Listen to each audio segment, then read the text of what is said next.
What are the primary duties of the assessor's office?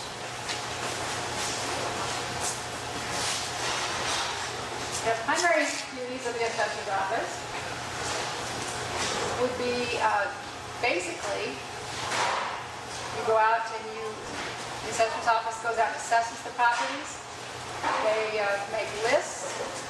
They're not always able to get into those properties to look at that unless they come and you get contacted about your information in your house.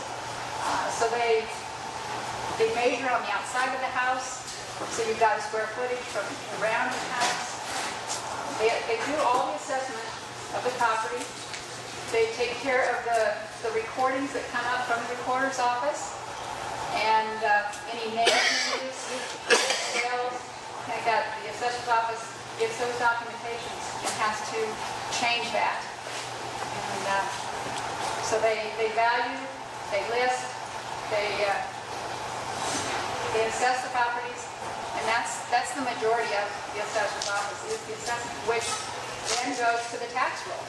You have to assess that property so you get an actual assessment, and that's what goes down to the treasurer's office for that tax roll. And so that's why it's such an important role, is to assess those properties correctly so the tax roll is correct.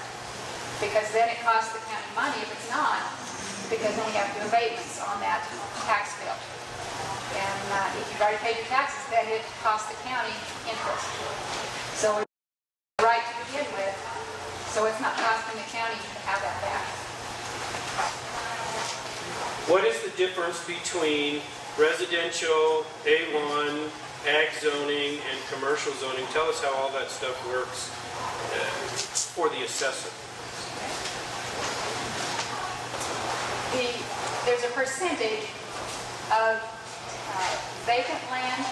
Vacant land is assessed at 29%, which is very high. So you may get your tax bill and say, how can my property taxes be so high when I don't have a house on here? And it's because the percentage is so much higher of the actual value compared to the assessed value. That assessed value is 29% of that actual. Residential is 7.96, which is much cheaper. And so that, if you ever get that on your bill, that's where you're going to see the differences if you have a house or not, or buildings on that property.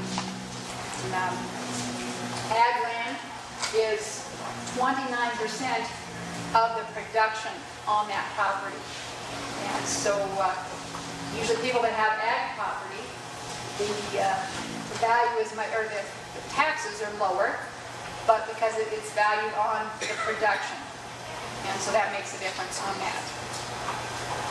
Okay. The commercial is 29% also.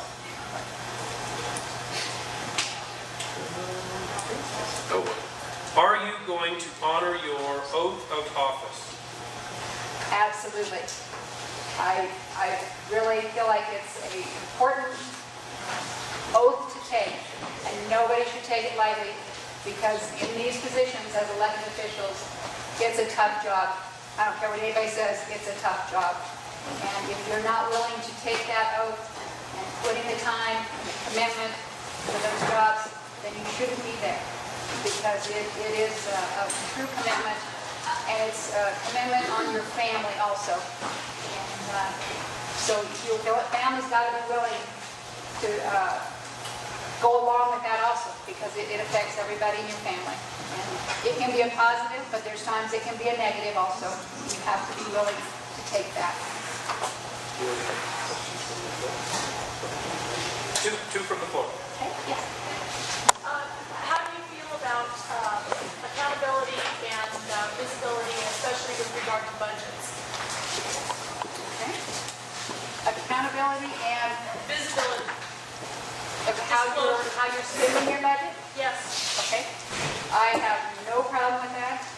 Anybody that would want to come in and see what I've spent in my budget, I have no problem with that. I said I've been very careful and do not overspend. And there isn't anything in my budget that I would not want anybody to not see. And that is very important because the county money, it is the county's money. And, I said, I'm the collector of it, so I am very frugal. One more? Seeing none? All right. Thank you, Billy. Thank you.